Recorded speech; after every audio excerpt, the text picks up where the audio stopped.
se realice frente al juez, quien va a controlar las garantías, y luego se va a hacer otra parte de la audiencia destinada a la discusión de la medida cautelar. ¿Mm? Esta audiencia se va a llevar a cabo, ya sea la del fiscal o la ante el juez. Primero se le va a anunciar específicamente el hecho, con la calificación legal que se propone y todas las evidencias con que cuenta el fiscal, y luego se le va a dar la palabra al imputado previo a avisarle que se pueda abstener de declarar. Primero va a hacer una declaración libre del imputado que podrá decir todo lo que él quiera expresar en lo que se llama defensa material. La defensa material se refiere a aquella defensa que lleva específicamente el imputado, contando su versión de los hechos, defendiéndose propiamente a través de su palabra. Esta defensa material solo se da cuando declara el imputado. Las demás cuestiones que se presenten y que son echan mano del defensor se llaman defensa técnica. El resto de lo que hace el defensor durante todo el proceso es defensa técnica. Pero esta posibilidad que tiene el imputado de defenderse a sí mismo, expresándose a través de su discurso y sus palabras, se llama defensa material. Esta defensa material la puede hacer o no la puede hacer, y esto no tiene ningún peso de consideración sobre su inocencia o culpabilidad. Es decir, no puede ser usado en su contra. Si decide no declarar, puede que conteste preguntas o no puede contestar preguntas. En la mayoría de las veces, los imputados, a veces uno como cuando es defensor, como estrategia, cuando desconoce el caso, le dice que se abstenga de declarar y no conteste preguntas hasta tanto ver el contenido de la causa. En este juego de situación, muchas veces los defensores estudian la causa y después le pueden pedir que declare el imputado en cualquier momento. Ahora, si decide declarar y responde preguntas, las preguntas siempre van a ser formuladas por el fiscal, el querellante también, a pesar que el código no dice si en la imputativa puede preguntar, sí está previsto en otras partes del código respecto a sus derechos y demás, y puede formularles preguntas del querellante tanto como el fiscal. También puede formularlas el defensor. El imputado tiene una libertad de respuesta amplísima, puede contestar algunas preguntas, puede negarse a declarar directamente respecto de cualquier pregunta, o puede contestar todas las preguntas que le hagan todas las partes. Eso es en función un poco de la estrategia que va a llevar el defensor. Después vamos a hablar un poquito más adelante de la figura del defensor y la relación con el imputado. Pero bueno, eso es el abanico enorme de posibilidades que tiene el imputado a partir de los derechos que le asisten en la audiencia imputativa. Profe, toda esta defensa técnica viene después de que se le lee toda la acusación. Sí, en realidad la defensa técnica, mira, la defensa técnica empieza desde el minuto cero, porque vos antes de tomar el caso ya empezás básicamente a defender técnicamente.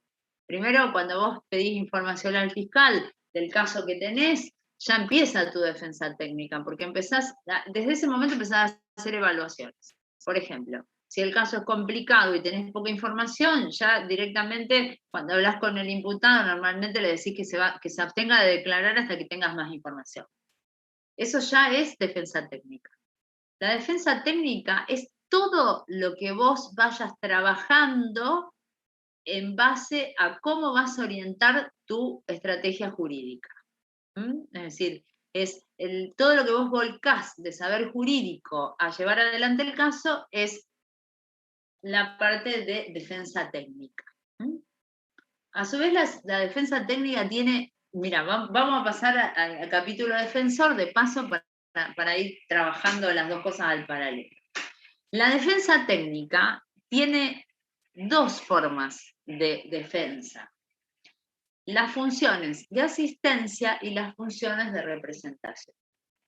La función de asistencia Es todo aquello que yo hago acompañando al imputado. ¿Mm?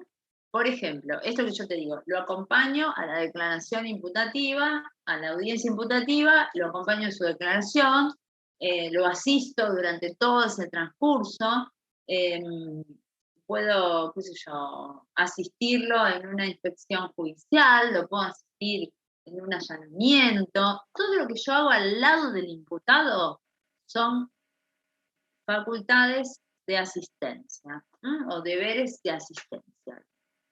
Y después tenemos lo que es representación, que es cuando yo lo hago por el imputado. Por ejemplo, si yo recurro una sentencia por el imputado y expreso agravios, lo hago yo como defensor técnico. Entonces eso se llama representación, porque básicamente lo reemplazo al imputado en eso. Yo cuando me agravio de una sentencia no son míos los agravios desde mi legitimación, sino que son de mi cliente, pero los hago yo porque actúo como representante del imputado. Cuando lo acompaño soy su asistente. Esas son las dos formas que tiene la defensa técnica. Después vamos a ver cómo se desarrollan y cómo juegan dentro de todo el proceso. Pero si yo te tengo que contestar técnicamente, defensa técnica empiezo a hacer desde el minuto cero. Todas las evaluaciones estratégicas que hace el defensor, para más, para menos, para hacerlo callar, para hacerlo hablar, para presentar un recurso, para lo que fuere, son defensa técnica. La defensa material es el único momento en que habla el imputado. Hay varios momentos del proceso en los que puede hablar, siempre que lo pida, pero hay momentos que están determinados como declaraciones específicas del imputado. Una es la audiencia imputativa y otra es después en el juicio. Hay un primer momento en el juicio donde se le va a dar la palabra al imputado y ahí puede declarar si quiere con las mismas condiciones de la imputativa, nada más que en el debate.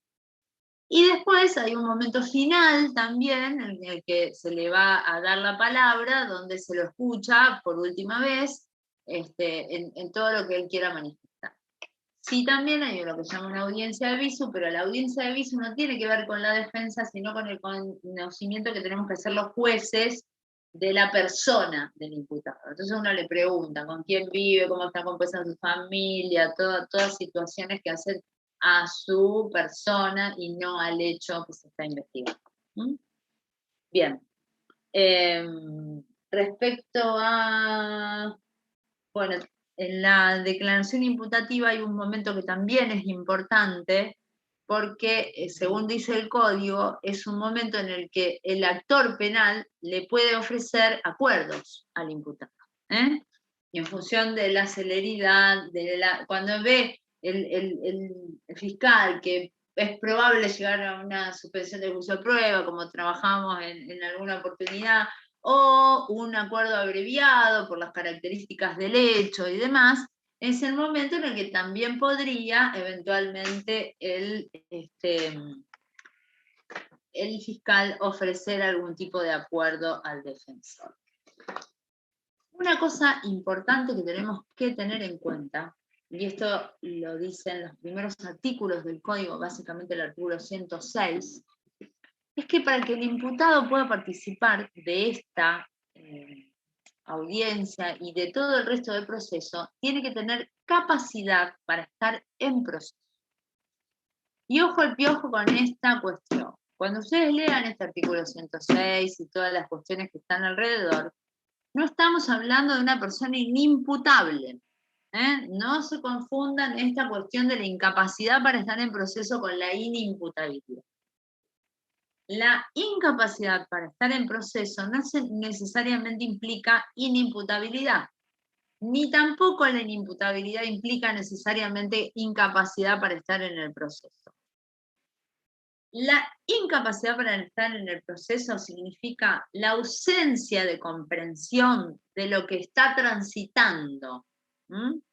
Porque puede ocurrir que una persona haya sido inimputable por alguna causa o haya tenido una imputabilidad disminuida al momento de cometer el hecho, pero sin embargo comprenda perfectamente que está transitando un proceso.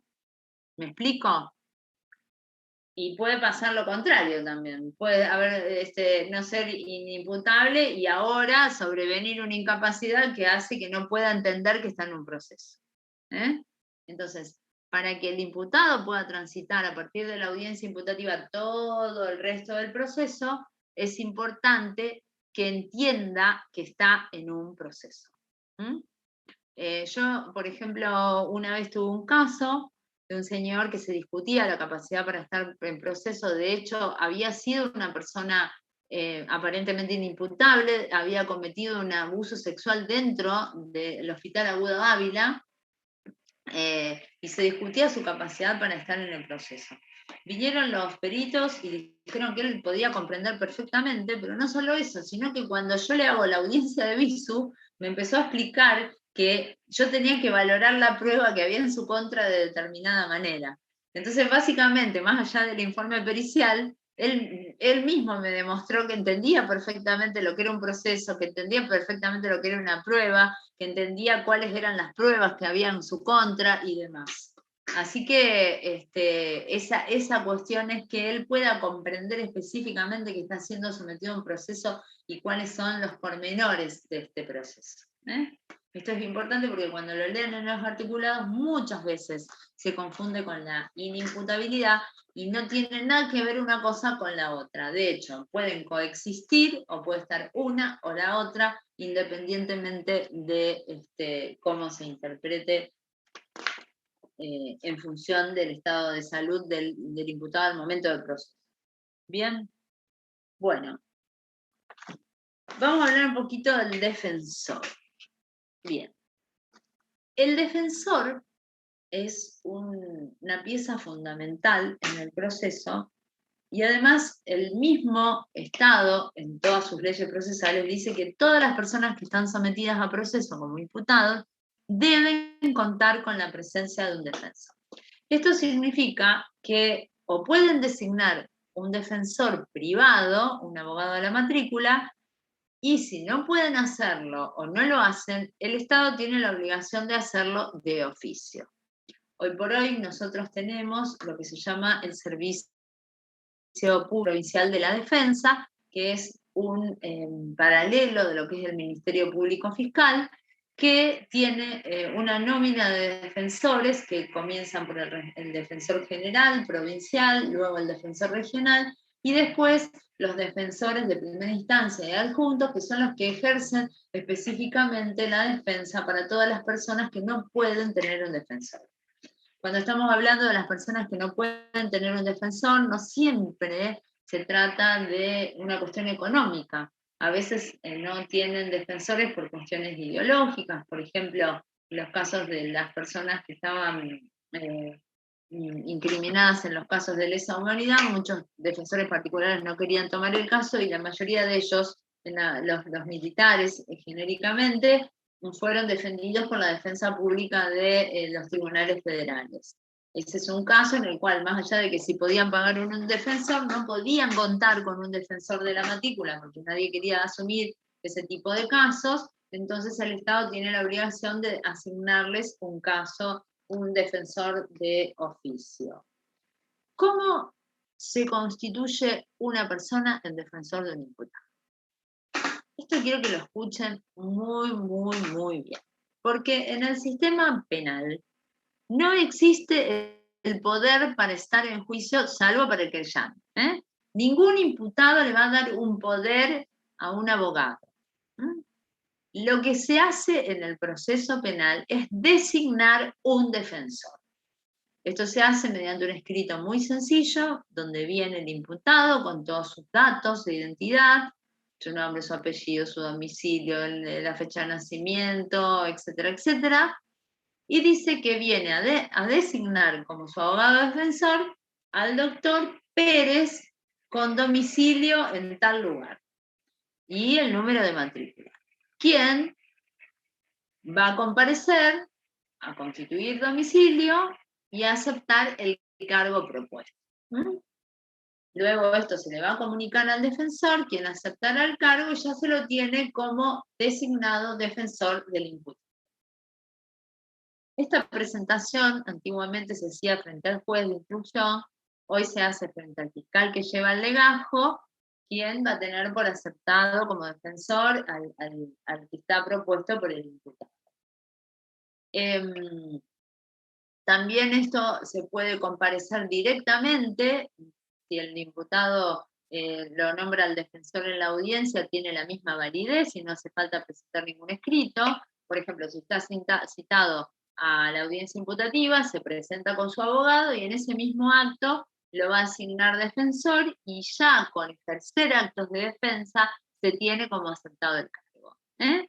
No es necesaria la formalidad que les dije en la primera oportunidad si se hace directamente en la audiencia. Pero normalmente cuando uno toma un caso como defensor, primero va a comparecer para ver qué información puede obtener de la causa.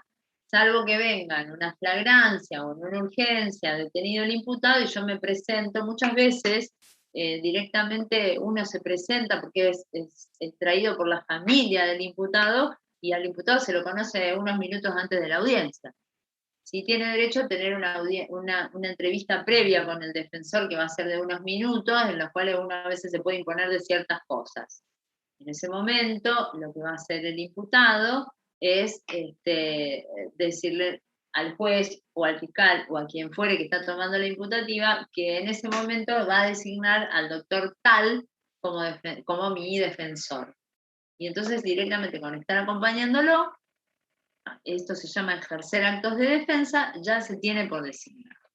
Pero nunca con poder. Nunca contesten en un examen de Derecho Procesal Penal que un abogado penalista asume en un proceso penal con un poder especial porque son bochados directamente. Directamente bochados. No puede seguir el examen si usted contesta eso. Entonces repasemos. Para poder ingresar a un proceso penal, el abogado defensor debe contar con una designación de su pupilo o del imputado, digamos. Esta designación se presenta ante la autoridad que lleva la causa, quien lo va a llamar al defensor para que acepte el cargo o podrá eventualmente hacer actos de defensa y luego se lo tendrá como defensor del imputado. Lo mismo ocurre con el defensor general. ¿Qué pasa cuando el imputado está incomunicado? ¿Cómo hace para designar un defensor? Con el código trae un mecanismo que se llama propuesta de terceros, en los cuales familiares o amigos que no tienen que acreditar este vínculo, sino simplemente decir que juran que son amigos o familiares del imputado, proponen, escuchen la palabra, cuando hablamos del imputado designa, la familia o terceros proponen un abogado defensor, lo cual va a ser inmediatamente comunicado al imputado, quien aceptará a ese abogado o propondrá otro o designará otro, mejor dicho, que él quiera de su confianza. Pero este mecanismo de la propuesta del tercero, que lo van a ver ustedes en el código, es una facilitación para aquellos imputados que están incomunicados y que no tienen forma de procurarse una defensa. Bien. ¿Hasta cuándo puedo ser defensor de un imputado? Hasta 2 momentos. Hasta que me revoca el mandato o cuando renuncio. Yo, porque está quebrada la relación con el imputado y entonces me veo obligado a renunciar. Sin embargo, cuando el imputado me revoca, tiene que en el momento designar otro defensor, que puede ser el de oficio o puede ser uno nuevo de la matrícula. Pero cuando yo renuncio, estoy obligado a permanecer en la causa hasta que aparezca un nuevo defensor. Esto es importante porque a veces sucede que va el imputado y renuncia y cree que ya terminó todo lo que tiene que hacer. Y no, está ética y legalmente obligado a permanecer hasta que venga el imputado y diga, yo quiero otro defensor, y comparezca ese defensor. Entonces, normalmente, en la práctica, cuando uno desarma una relación con un imputado o un cliente, lo más recomendable es hacerle firmar una revocación y que en el mismo escrito diga que revoca la designación y que designa al defensor de oficio. cuestión que dejaría salvada la responsabilidad de la persona que se va. Porque si no, ojo con el hecho de renunciar, que no nos libera de responsabilidad hasta que no aparezca otro abogado. Bien. Otra pregunta interesante que hay que tener en cuenta es ¿cuántos abogados puede tener una persona en una causa? Entonces, la respuesta es bastante ambigua, porque en realidad designado puede tener un montón de abogados, pero nunca van a poder actuar más de 2 en el mismo acto procesal. Es decir, si tiene 8, puede tener 8 abogados designados, pero solamente 2 van a poder ir al juicio, solamente 2 van a poder estar en imputativa, que no necesariamente siempre van a ser los mismos 2. Pueden turnarse de acuerdo a la estructura que tengan en el proceso, en su estudio, o a la estrategia que sea, pero siempre están limitados a ese número de 2. ¿Qué es recomendable? Y es recomendable que sean siempre los mismos 2, porque así van viendo lo que va ocurriendo en el proceso y van tomando conocimiento directo de las audiencias y de todo lo que va pasando. Porque si no, se puede producir algún tipo de desinformación que influya en contra de la estrategia del imputado. Hasta acá, vamos. Estamos haciendo un recorrido enorme por estos temas, pero ¿alguna duda, alguna pregunta?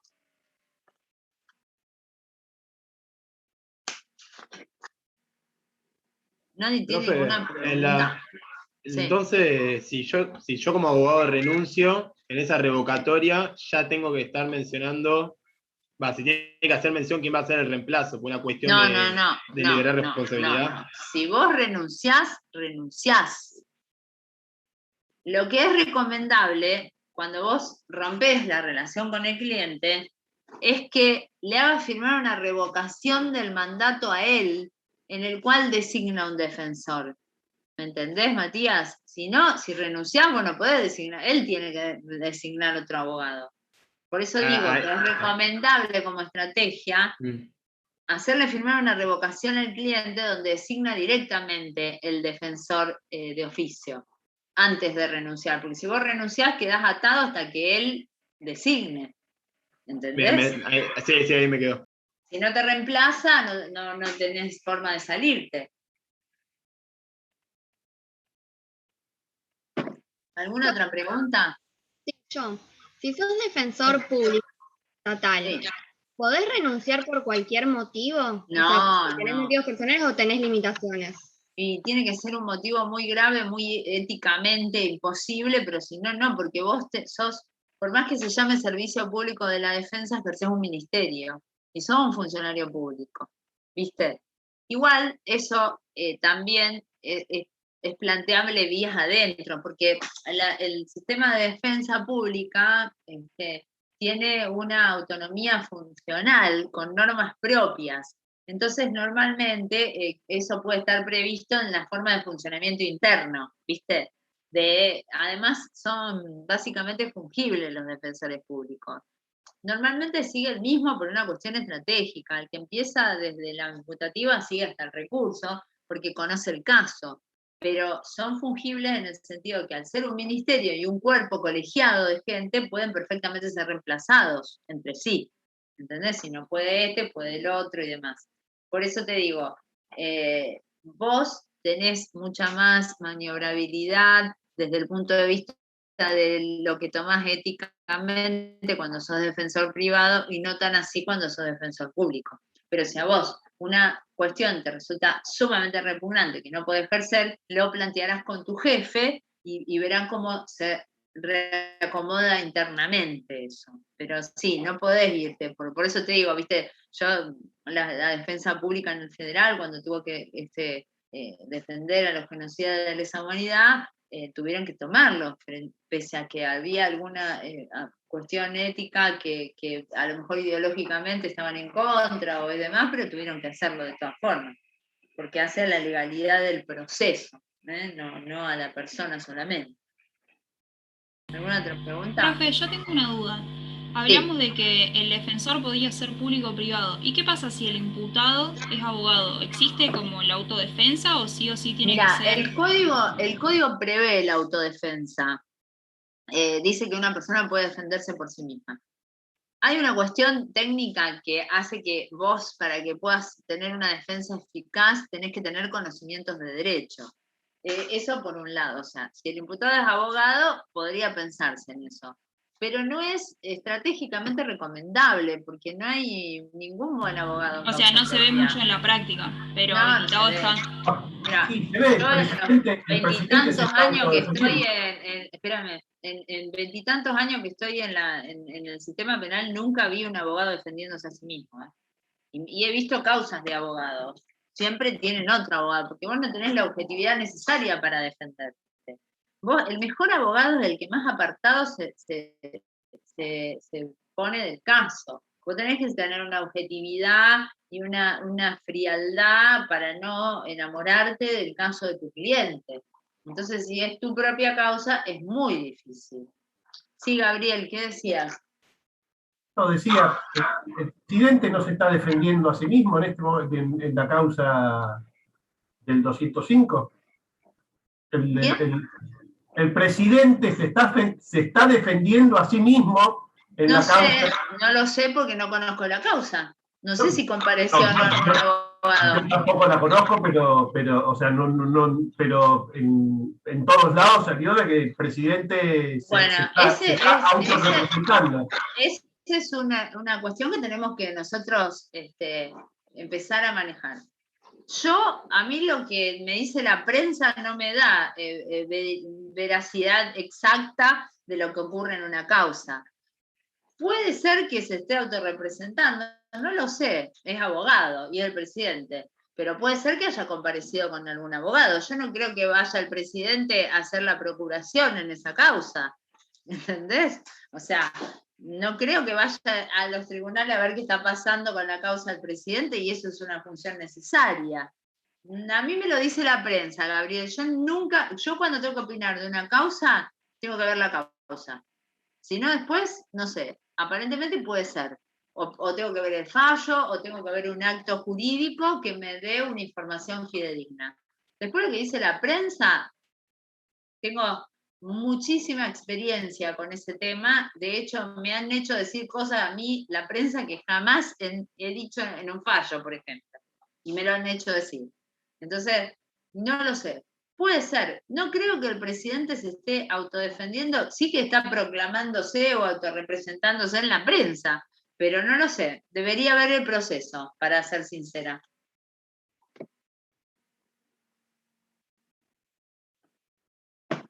Bueno, ¿alguna otra cosita?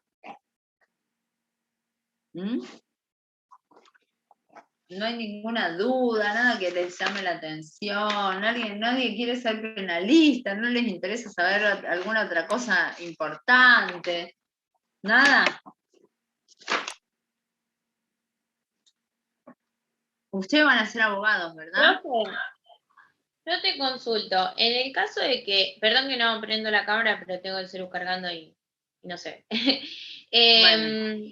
En el caso de que, por ejemplo, yo vaya y pida un defensor público y no haya ninguno disponible, ¿cómo se procede ahí? No, es que no hay disponible, sí hay disponibles. Eso no es posible ver que no haya ninguno disponible. Porque yo tengo un amigo... Sí. Tengo un amigo que tipo, digamos, lo citaron por una clandestina y cuando fue y pidió un defensor público le dijeron que no había ninguno disponible. No, ¿quién le dijo eso? No, eso es imposible. ¿Quién le dijo eso, que no había disponible? Cuando fueron, digamos, todos, porque había 3 o 4 que eran los dueños de la casa y los citaron a todos y los otros fueron con abogados particulares y él dijo que quería un defensor. ¿Quién le dijo? ¿Quién le dijo? ¿La policía le dijo? No, cuando lo llamaron para supuestamente la audiencia. No puede ser. La citación, digamos, que le hicieron. No, pero eso hay una información errada, porque, y si es así, es un hecho ilícito, porque la defensa pública es un ministerio y tienen defensores de turno, ¿entendés? O sea, no es que no pueden no haber disponible. es un derecho del imputado necesario para la validez del proceso. No, ahí Agustina, tenés que recabar mejor la información. Quizás se lo puede haber dicho a la policía para asustarlo un poco, lo que fuera, o para medio que tome un abogado, o posiblemente se lo dijo otro abogado de la policía que quería tomar el caso y le dijo que no había, pero eso no es posible. No es posible que no haya un defensor público disponible, porque de hecho están de turno y tienen que estar siempre disponibles. Bien. Preguntarle mejor a tu amigo quién fue el que le dijo eso. Bueno, a nadie le importa, ninguno de ustedes va a ser abogado. ¿O todos van a ser abogados? No hay nada que les importe, ninguna pregunta que se les ocurra que me pueden hacer, que no lo van a encontrar en ningún libro.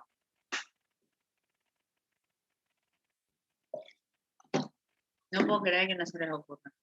Profe. Sí. Yo me quedé con algo de la audiencia imputativa. Vos dijiste que sí. cuando el hecho o el procedimiento es en flagrancia, el fiscal le toma, toma esa audiencia imputativa frente al juez. ¿Eso es correcto? Sí, porque viene detenido. Bien.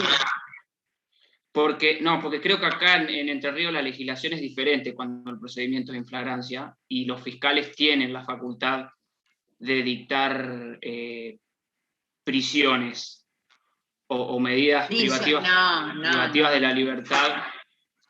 No, detenciones. Sí. Pero por eso yo te dije, Bartolomé, que la detención que puede tomar el fiscal en un caso de flagrancia es hasta 96 horas. ¿Entendés? Y que ahí sí o sí hay que tomar la audiencia imputativa. Y como vienen con una privación de libertad que seguramente se transformará en una medida cautelar, se va a tomar ante un juez. O si no, la otra posibilidad es que directamente el fiscal lo libere, si no le interesa la detención. ¿Me entendés? El fiscal no puede ordenar prisiones preventivas, solo detenciones. Eso ya lo vamos a ver en la semana de medidas cautelares.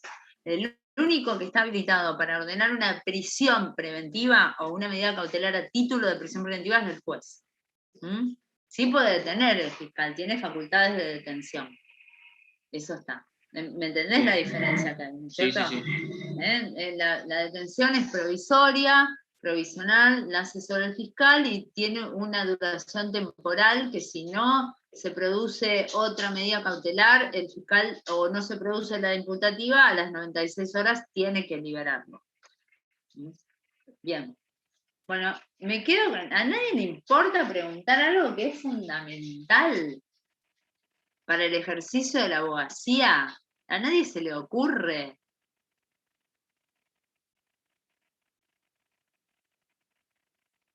No puedo creer que dé 40 ¿Cómo cobra? Eso, ¿quién lo dijo? ¿Quién lo dijo? Yo. Gabriel, muy bien, Gabriel, porque de algo hay que comer, de algo hay que vivir. Hasta acá todo muy lindo, el análisis jurídico, la estrategia, todo. Bueno, este es un tema escabroso, después lo trabajarán en los prácticos, quizá un poco más, pero tiene que ver con el tema del abogado penalista. Porque el abogado penalista cobra por anticipado y merituando su trabajo. ¿Por qué?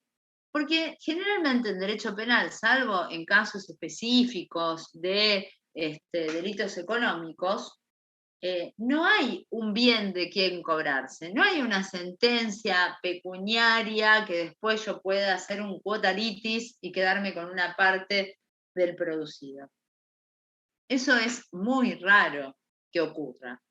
Entonces, un abogado penalista legal, que no es socio de sus clientes, que hay muchos abogados penalistas que trabajan mancomunadamente con sus clientes, y esto es una realidad que todos tienen que conocer. Un abogado penalista común, normalmente lo que va a hacer, va a merituar sus honorarios en base al trabajo que tiene que hacer.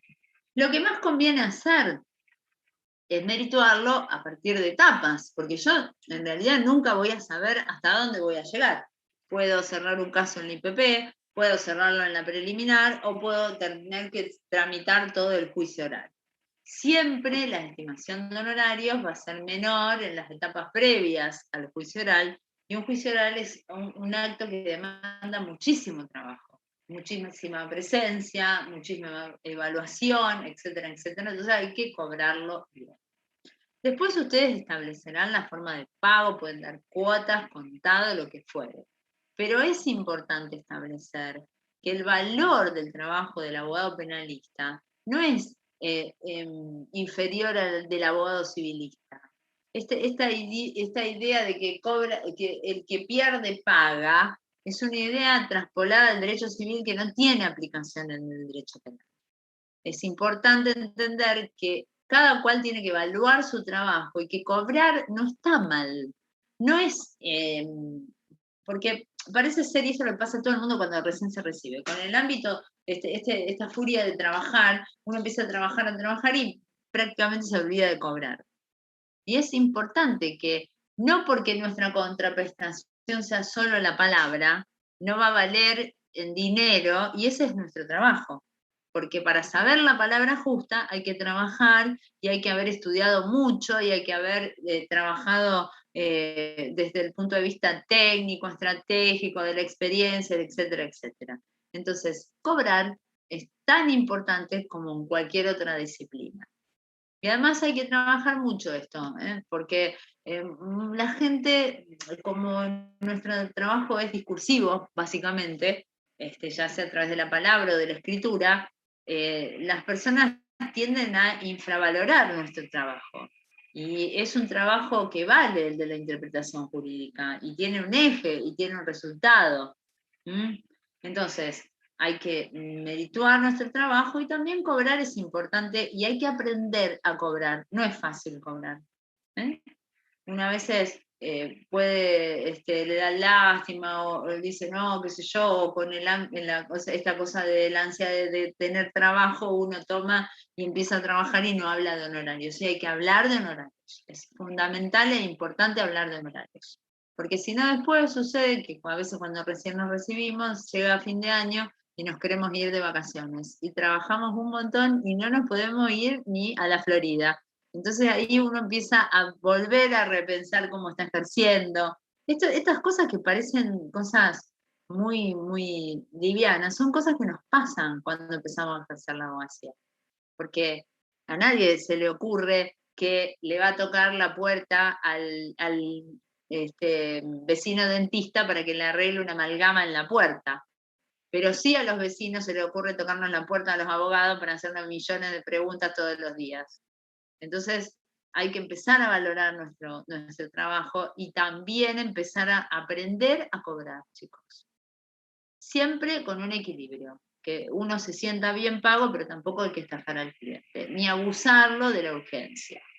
Y también hay que aprender a cobrar, porque muchas veces en el fragor de la urgencia el cliente viene desesperado, y una vez que le resolvemos el caso, desaparece y no paga un peso. Entonces también hay que pensar en los adelantos, en una forma de pago que sea, digamos, que no lo ahorque al cliente, pero que sí sea recompensatoria para nuestro trabajo también.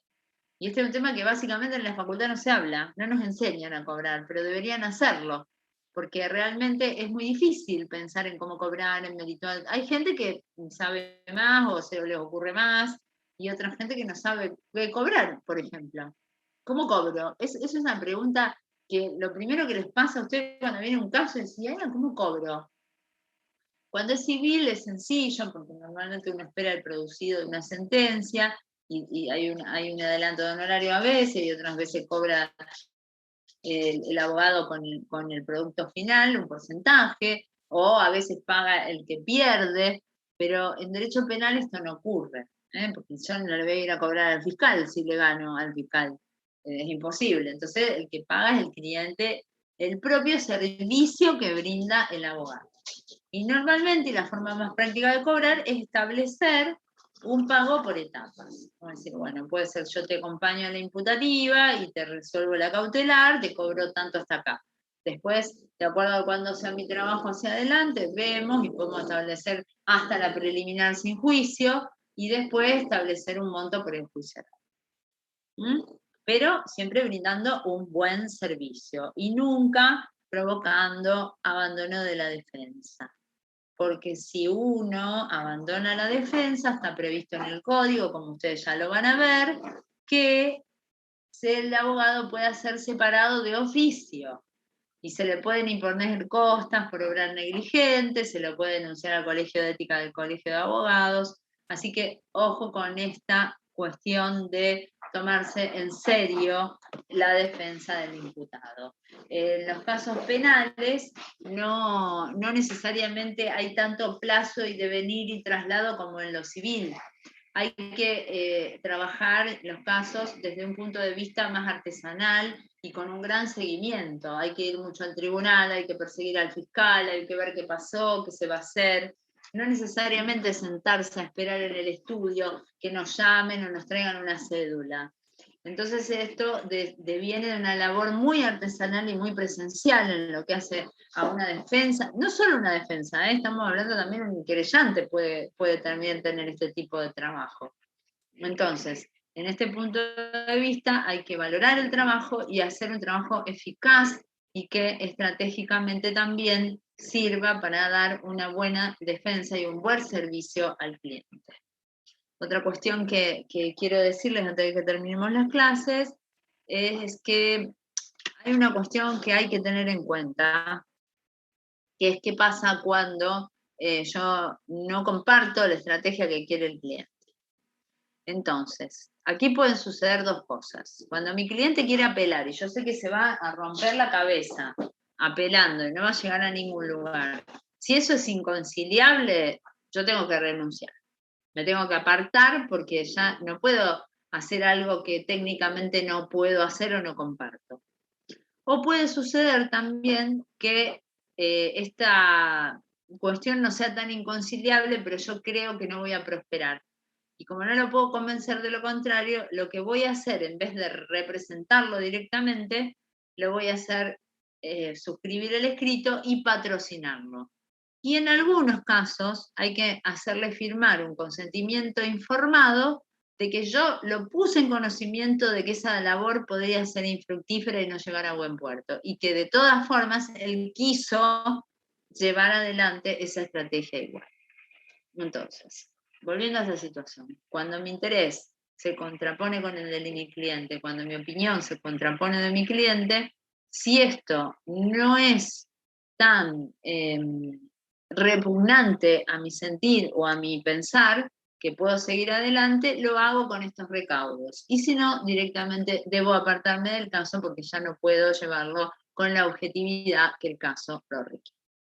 Bien, hay un montón de temas, es una lástima que esta clase no la podamos hacer presencial porque hay muchísimo para hablar, pero básicamente en lo que se llama, lo que hablamos, imputado y relación con el abogado, la defensa técnica material, la audiencia imputativa, están agotados las bases sobre las que tenemos que trabajar. Les van a quedar para trabajar mañana con los demás, con los demás integrantes de la cátedra, cuestiones como la rebeldía del imputado, un poco más de hablar de cómo está compuesto el servicio público de la defensa y hacer algunos que otros prácticos y ensayos para que terminemos de definir el tema. Así que bueno, chicos, los veo el martes que viene. Espero que les haya gustado la clase. Sí.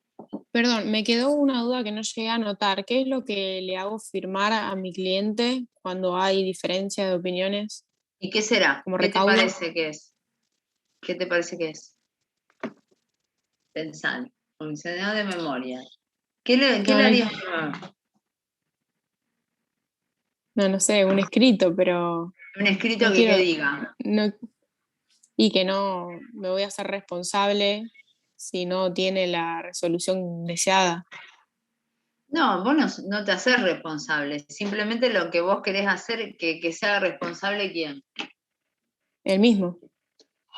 Claro, lo que le hace firmar es un consentimiento informado de que él fue verdaderamente informado, que entendió todo lo que vos le dijiste, de que no estabas de acuerdo con hacer ese acto jurídico, pero sin perjuicio de ello, quiso seguir adelante igual, pese a que sabía que podría resultar infructuoso. Perfecto. Eso es Gracias. una salvaguardia que hay que hacer siempre cuando uno tiene dudas de que el imputado o no entendió bien lo que iba a suceder o como para dejar a salvo cualquier responsabilidad posterior. Porque muchas veces uno trata de convencerlo y después dice, pero ¿cómo recurrimos y nos salió mal? Y bueno, y uno que le va a decir, si yo te lo dije, y se empieza una discusión sin sentido. Entonces se toma una salvaguarda de documentar esta cuestión. Se le hace hacer el escrito con patrocinio nuestro, firmado por él, y a su vez, en muchos casos, tomar la salvaguardia de un consentimiento informado. Bueno, ¿alguna otra cosa, chicos? Si no los dejo en libertad. Mañana tienen clase con los chicos. ¿Bien? Nos vemos. Bueno, Muchas gracias.